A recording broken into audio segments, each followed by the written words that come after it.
ఇక్కడ అపార్ట్మెంట్స్ ఖాళీ చేయాలని, దాన్ని మీరు ఎలా చూస్తున్నారు? ఒక్క నిమిషం అండి, నోటీస్ కాదు, నోటిఫికేషన్స్ వచ్చాయి, పేపర్లో ఇవ్వలేదు. పేపర్లో నోటిఫికేషన్ ఇచ్చింది. అది ఏమన్నారు, గాంధీ సరోవర్ ప్రాజెక్ట్ కింద మీ 10.34 ఎకర్స్ ఏదో తీసుకుంటున్నాము అని. ఇవాళ ఆర్డీఓ గారు ఇందాక ఒక 1 hour బ్యాక్ ఆయన స్టేట్మెంట్ ఏమి ఇస్తున్నారు, ప్రెస్ మీట్ పెట్టారు ఆయన. అదే ఆర్డీఓ మాకు పేపర్ నోటిఫికేషన్ ఇచ్చింది, అదే ఆర్డీఓ. ఇప్పుడు ఈ ఆర్డీఓ ఏమంటున్నాడు, అదే మనిషి మేము 50 meters బఫర్ జోన్ లో ఉన్నామంట, 50 meters బఫర్ జోన్ లో ఉన్నాము, అందుకని చెప్పి మీకు నోటిఫికేషన్ ఇచ్చాము, మీరు ఖాళీ చేయాలి అని అంటున్నాడు. ఎలా పాసిబిలిటీ అది? అసలు ఒక 10 రోజుల క్రితం మాట్లాడిన మాట ఏంటి, ఇప్పుడు మళ్ళీ ఆయన మాట్లాడే మాట ఏంటి? ముందు అది క్లారిటీ ఇవ్వనండి మాకు. మేము అడుగుతున్నాము, అపార్ట్మెంట్ వాసులు మొత్తం అందరం అడుగుతున్నాము, మేము 50 meters జోన్ లో ఉన్నామని ఖాళీ చేయమంటున్నారా, లేదు అనుకుంటే గాంధీ సరోవర్ ప్రాజెక్ట్ కోసం అడుగుతున్నారా మా ఇల్లు? మేము ఇది సొంతంగా కష్టపడి కొనుక్కున్న ఇల్లు అండి. మేము 2013 నుంచి ఉంటున్నాను నేను ఇక్కడ. అందరూ అలా ఉన్న వాళ్ళు, ఆంటీ వాళ్ళు 11 నుంచి ఉన్నారు అందరూ. ఈ ప్రాజెక్ట్ స్టార్ట్ చేసినప్పుడు 9 meters ఉంది బఫర్ జోన్, ఇప్పుడు తర్వాత 30 చేశారు. ఇప్పుడు వచ్చి ఈ సీఎం వచ్చి 50 అంటున్నాడు, రేపు ఇంకొకటి వస్తాడు ఈ తలకమాసినాడు వచ్చి ఆడు 100 అంటాడు. అంటే అట్లా వాళ్ళ ఇష్టం, వాళ్ళు రూల్స్ మార్చుకుంటూ వెళ్ళిపోతారా? వాళ్ళకి ఏం రైట్ ఉంది? సీఎం ఇంకా ఎన్ని ఉంటాడు, 2 ఏళ్ళు ఉంటాడు, మా ఇల్లు కూల్చేసి వెళ్ళిపోతాడు, నెక్స్ట్ సీఎం అవుతాడు, ఏమన్నా గ్యారంటీ ఉందా? తర్వాత ఎవరిది రెస్పాన్సిబిలిటీ? ప్రాజెక్ట్ కంటిన్యూ అవుద్దని ఏంటి గ్యారంటీ ఏంటి? ఎవరు చెప్తారు? మా మధ్య తరగతి వాళ్ళ బాధలు ఎవరింటారు? మేమేమన్నా అడుగుతున్నామా ఆయన్ని, మాకేమన్నా ఇవ్వు, మాకేమన్నా చెయ్యని మేమేమన్నా అంటున్నామా? మేము జాబ్స్ చేసుకుంటున్నాము, మేము కడతాం టీడీఎస్ ఏంటి, ఏదైనా సరే ట్యాక్స్ ఏంటి, ఏదైనా మేము పే చేస్తున్నాము, మాకేమన్నా చెయ్యి అని చెప్పి మేము ఒక్కసారి ఏమన్నా ఇల్లు అడిగామా ఆయన్ని? లేదు. అలాంటప్పుడు మా ఇళ్ల మీదకి ఎలా వస్తారు? ఇప్పుడు అంటే ఈ ప్రాపర్టీ అంతా కొంచెం డెవలప్ అయ్యింది, మెయిన్ రోడ్ మీద ఉంది, ఆయన కన్నుబడి ఇప్పుడు ఏదో కింద ఒకసారి గాంధీ సరోవర్ అంటాడు, లేదో అనుకుంటే ఇది అంటాడు, 50 meters జోన్ లో ఉన్నానంటాడు. ముందు ఆయన క్లారిటీ ఇమ్మనండి, అది ఏంటి అనేది ముందు క్లారిటీ ఇచ్చి అప్పుడు మా గుమ్మం దగ్గరికి వచ్చి మాట్లాడమనండి. హైడ్రా లేదు, మేము అసలు హైడ్రాలో బఫర్ జోన్ లో కానీ ఎఫ్టీఎల్ లెవెల్లో లేదు. 1.5 year బ్యాక్ ఇదంతా జరిగింది, తతంగం అంతా జరిగింది, మేము ఏటిలోకి రావట్లేదు. అందుకని చెప్పి గాంధీ సరోవర్ ప్రాజెక్ట్ అని బిగిన్ చేశాడు. మేము అగైనెస్ట్ గా ఉన్నాం, మేము ఇవ్వడానికి ఒప్పుకోవట్లేదు అనేసరికి మళ్ళీ ఇప్పుడు 50 meters చేసాము, మీరు అందులోకి వస్తున్నారు, సగం బిల్డింగ్ పార్ట్ మీది, మిగతా సగం ఏం చేసుకుంటారు, ఆ మిగతాది కూడా మాకు ఇచ్చేయండి, మాకేదో ఉచితంగా ఇస్తున్నట్టు మేము వాళ్ళకి సంబంధించిన మొత్తం అన్ని ఇచ్చి మేము తీసుకుంటాము అన్నాడు. ఎవరికి కావాలి నీ ముష్టి? మాకు ఎవరికి అవసరం లేదు, మేమందరం కష్టపడి చేసుకునే వాళ్ళం, ఎవరి రూపాయి ఆశించే వాళ్ళం కాదు. మిడిల్ క్లాస్ అంటే చాలా పొగరుగా ఉండే మనుషులు, అంతేగాని నీ భిక్షం కోసం ఎవరో ఇక్కడ ఎదురు చూడట్లేదు. ఉన్న దాంట్లోనే మేము బతుకుతాం, మాకు అవసరం, మా లైఫ్ జోలికి రా మాకు అంతవరకు. ఎవరికి కావాలండి డబుల్ బెడ్రూమ్స్? నాకు అవసరం లేదు, మేము ప్రశాంతంగా ఉన్నాం ఇక్కడ, మాకున్న దానిలో మేము ఉన్నాం, మేము ఎవరో భిక్ష మీద మేము బతకదలుచుకోలేదు. వీడిచ్చే భిక్ష మాకు కావాలా? అంతే, లేని వాళ్ళు చాలా మంది ఉన్నారు, వాళ్ళకి ఇచ్చుకోమనండి. మమ్మల్ని ఉన్న వాళ్ళని మమ్మల్ని పడేసి ఎవరికి కావాలి? ఎవరో అవసరం లేదు, ఎక్కడో ఇస్తాడు, ఎక్కడికో తీసుకెళ్లి ఏదో. మాకు అన్ని ఇక్కడ కన్వీనియంట్ గా ఉన్నాయి, ఎంతో పెద్ద సీనియర్ సిటిజన్స్ ఉన్నారు, పిల్లలు స్కూల్ దగ్గర ఉన్నాయి, అన్ని మాకు వర్కింగ్ ప్లేస్ దగ్గర అన్ని చూసే కొనుక్కుంటాం కదా. ఒక ఇల్లు లైఫ్ లో ఒకసారి ఇన్వెస్ట్ చేయగలం, లైఫ్ పదదాకా కొనలేం కదా. ఒక ఇల్లు ఉంటది ఎవరికైనా సరే, అది చూసుకుని కన్వీనియన్స్ గా ఉన్న దగ్గర చూసుకుని కొనుక్కుంటాం ఎవరైనా సరే. అలా ఎలా చేయగలుగుతాడు ఆ మనిషి? అసలు మనిషి జన్మే ఎత్తాడా, నిద్రలా పడుతుందో నాకు అర్థం కావట్లా. సీఎంకి నేను ఇలాగే చెప్తున్నాను, ఇంతమంది ఉసురు పోసుకున్నవాడు ఎప్పుడు బాగుపడ్డండి ఎవడైనా సరే. అది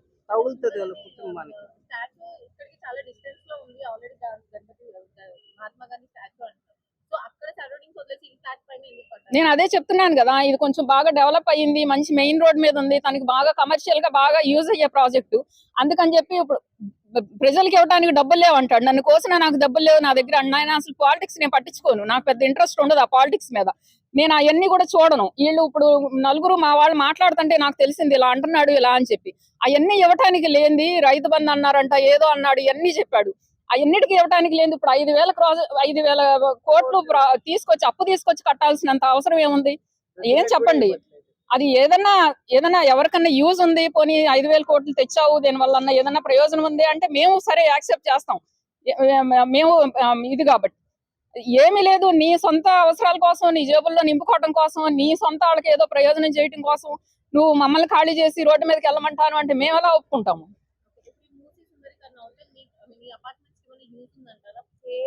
అసలు మూసి అది మొన్న వర్షాలు వచ్చినాయి కదండి, అప్పుడు అన్ని గేట్లు ఎత్తారు, ఆ బస్ స్టాండ్ కూడా మునిగిపోయింది. అప్పుడు మా అసలు ఆ గట్టు దాటి బయటికి రాలేదు నీళ్లు. అడగండి ఎవరన్నా చూడండి, ఆ టైంలో అసలు నీళ్లు ఇంత బయటికి కూడా రాలేదు, అంత ఫ్లో వచ్చిన.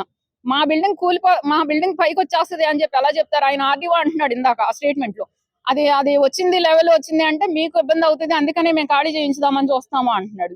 ఎందుకు వస్తుంది? ప్రాక్టికల్ గా జరగంది ఊహించేసుకుంటూ వచ్చేస్తుందా? ఇన్ని సంవత్సరాల నుంచి ఉంది మూసి, ఎప్పుడన్నా వచ్చిందా? పైకి పొంగిందా? అక్కడ దాకా ఏమన్నా వచ్చిందా? ఒక చూపించమనండి, ప్రూఫ్ చూపించమనండి, మేము ఇప్పుడే ఖాళీ చేసి వెళ్తాం. ప్రూఫ్ చూపించమనండి, వాళ్ళ మాటలు అంటాం కాదు. ఊరికే నోటిఫికేషన్స్ ఇవ్వటమనో జనాలను ఇబ్బంది పెట్టడం కాదండి.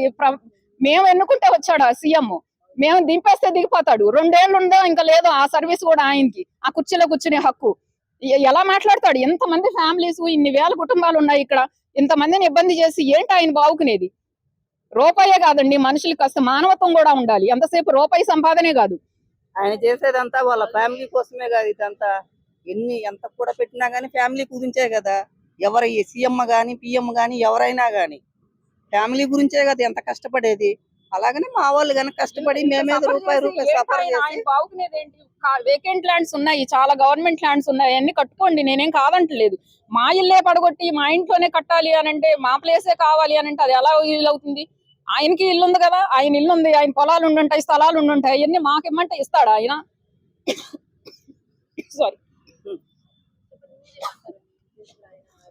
ఈ 500 కోట్లు అన్ని కాలువలన్నీ క్లీన్ చేస్తే దానికి ఉపయోగపడతాయండి.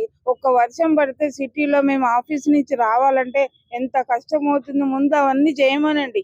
ఈ 500 కోట్లతో ఇది పెట్టే బదులు.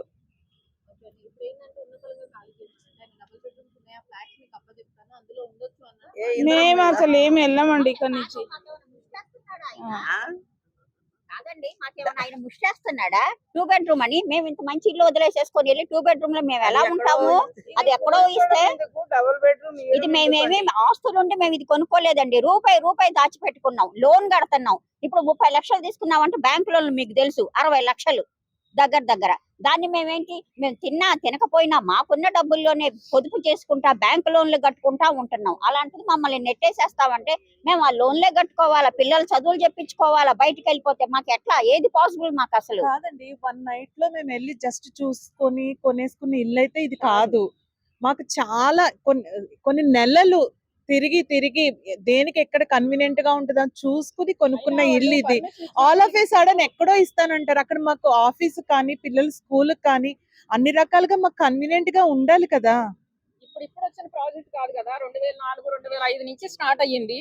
ఆ స్టార్ట్ అయిన ప్రాజెక్టు ఇప్పుడు వీళ్ళు వచ్చి ఇప్పుడు పర్మిషన్ లేదు వీళ్ళకి, 50 మీటర్స్ లోపల ఉన్నారు అంటే ఎలా చెప్తారు? ఆ పర్మిషన్ ఇచ్చినప్పుడు కాంగ్రెస్ గవర్నమెంటేగా, స్టేట్ లోను సెంట్రల్ లో కూడా వాళ్లేగా ఉంది. రాజశేఖర రెడ్డి ఉన్నాడు, ఆడి తాత ఉన్నాడు, ఆడి బాబు ఉన్నాడు, ఎవడో ఉన్నాడు. ఇప్పుడు ఆడి కాంగ్రెసేగా ఉంది ఇక్కడ. వాళ్ళకి ఆ మాత్రం బుద్ధి లేదా? ఇచ్చినప్పుడు పర్మిషన్ ఇచ్చినప్పుడు తెలియదా వాళ్ళకి? ఇక్కడ ఎంతమంది ఇట్లా ఉంటున్నారు, ఇల్లు కట్టుకుని ఉంటున్నారు, రేపు ఇది ఏమన్నా వస్తే ఇది ఉంటుంది, వాళ్ళకి ముందు ఇవ్వకూడదు. మరి రిజిస్ట్రేషన్స్ ఎలా చేయించుకున్నాడు? ఎన్ని లక్షలు తిన్నాడు రిజిస్ట్రేషన్ ఫీజులు అని చెప్పి. అవన్నీ ఎలా తీసుకుంటున్నారు? రీసెంట్ గా మొన్న 3 నెలల క్రితం మా ఫ్రెండ్స్ ఒకళ్ళు చేయించుకున్నారు. రిజిస్ట్రేషన్ ఫీజు 3 లక్షలు చిల్లర కట్టారు వాళ్ళు. అదంతా ఎలా తీసుకున్నారు? అప్పుడు తెలీదా? అప్పుడు 50 మీటర్స్ జోన్ లో ఉన్నావు, 30 మీటర్స్ జోన్ లో ఉన్నావు. ఆ పర్మిషన్ ఇచ్చినప్పుడు ఎలా ఇచ్చారు అసలు? అలా లేదు అనుకున్నప్పుడు ఇవ్వకూడదు కదా. మూసి పక్కన ఉన్నారు, మేము ఈ బిల్డింగ్ పర్మిషన్ ఇవ్వని చెప్పి అప్పుడు ఉండాలి కదా. అప్పుడు లేని రూల్స్ ఇప్పుడు ఎలా వచ్చినాయి? అప్పుడు 9 మీటర్లు ఉన్నది ఇప్పుడు 50 మీటర్లు ఎలా అయ్యింది? స్వప్రయోజనాల కోసం 2012 ప్రకారం 50 మీటర్లు. మేము గృహప్రవేశం చేసిన 2012 కి ముందు. అయినా హైదరాబాద్ 3 వంతులు మునిగిపోతేనే గానీ మా అపార్ట్మెంట్ ములగదండి. ఇప్పుడు సడన్ గా మా మంచి కోసం మీరు మునిగిపోతారు అని చెప్పి మీరు వెకేట్ చేయండి అని సడన్ గా వచ్చేసారు అందరూ. మరి అదే చెప్తున్నాం, రావద్దు. డెవలప్మెంట్ కి మాత్రం ఎగనెస్ట్ కాదు. ఎక్కడైనా గాంధీ స్టాచ్యూ అవసరమా? గాంధీ వచ్చి వాళ్ళ మనవడే చెప్తున్నాడు. ఆయన మనవడే చేసి కట్టడం వద్దని ఆయన మనవడే చెప్తున్నాడు కదండి. గాంధీ చెప్తున్నారు ఇప్పుడు గాంధీ స్టాచ్యూ కట్టి ఏమి చేయాల్సింది ఏమీ లేదు అని చెప్పి. ఆయనకు ఒకటే చెప్పండి, మా ఇంటి జోలికి వస్తే మటుకు ఊరుకునేది లేదు. మిడిల్ క్లాస్ ఫ్యామిలీ ఏదో తొక్కేద్దామని చూస్తున్నాడేమో కానీ మేము తెగిస్తే ఎంతకైనా వెళ్తాము. అందులో ఆడాళ్ళని ఎప్పుడు టచ్ చేయొద్దని చెప్పండి. ఆడాళ్ళు ఎంతవరకు అయినా వెళ్ళగలరు. మాకు ఒక గట్టు ఉంటుంది, ఆ గట్టు దాటి బయటకు వచ్చాము అంటే మమ్మల్ని ఆపగలిగే వాళ్ళు ఎవడో లేడు. ఆడు రేవంత్ రెడ్డి కాదు, ఆడు బాబు కాదు, ఎవరో ఉండరు. అది మటుకు చెప్పండి మీడియా ద్వారా. కొంతమంది బీఆర్ఎస్ వాళ్ళు కానీ బీజేపీ వాళ్ళు కానీ వచ్చి మీకు సపోర్టెడ్ గా మాట్లాడుతున్నారు అని అంటున్నారు. వాళ్ళు వచ్చి మీకు ఏం చెప్తున్నారు? వాళ్ళు వచ్చిన ఏమంటారండి, మేము ఏమీ ఉండదో మేము సపోర్ట్ చేస్తామని అంటున్నారు. ఎంతవరకు వస్తారు? అందరూ పొలిటికల్ వాళ్ళు ఒకటేనండి. అందరూ అన్నదమ్ములు అక్క చెల్లెళ్ళే వాళ్ళంతా. ఎవరు మాకు హెల్ప్ చేసి మమ్మల్ని మేమని ఆపద వచ్చింది అంటే చేసేవాళ్ళు ఎవరు ఉండరు. వాళ్ళ స్వప్రయోజనాలు అంతవరకు. ఇవాళ ఈ గవర్నమెంట్ ఉంది, రేపు ఇంకో గవర్నమెంట్ వస్తుంది, రేపు ఇంకోటి. వాళ్ళ ప్రయోజనం పడాల్సిందే. మాకు మేము నిలబడాల్సింది అంతే తప్పించి ఎవరి మీద పెట్టుకుని హోప్ పెట్టుకుని మేము కూర్చోలేదు ఇక్కడ. ఎవడ ఈడవడ వస్తాడు, ఆడవడ వస్తాడు. మరి ప్రాజెక్ట్ గాంధీ ప్రాజెక్ట్ ఎలా చేస్తారండి? ఇది బఫర్ జోన్ అని చెప్తున్నారు, మరి ప్రాజెక్ట్ మాత్రం ఇది బఫర్ జోన్ కదా, అప్పుడు ఎలా పెడతారు? ప్రాజెక్ట్ ఎలా చేస్తారు ఇక్కడ?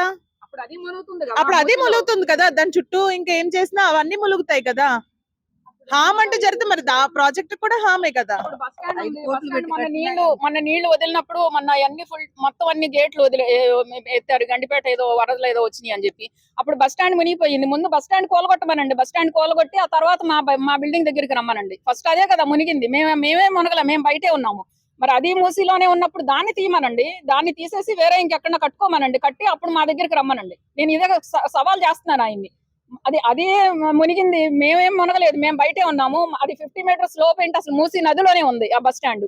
దాన్ని తీయమనండి ముందు, దాన్ని తీసేసి వేరే ఇంకో చోట కట్టి అప్పుడు వచ్చి మాట్లాడమనండి. మా ఇంటి గురించి అడగమనండి, మేమే ఇచ్చేస్తాం. అప్పుడు ఆయన అడగవసరం లేదు. ఇంకా సోనియా గాంధీ మెప్పు కోసమే రేవంత్ రెడ్డి ఇవన్నీ చేస్తున్నాడు అని చెప్పేసి కొంతమంది అంటున్నారు. దాని గురించి మీరు ఏమంటారు? ఏమో అండి, ఇంకా మనకెంత మాకు తెలియదు.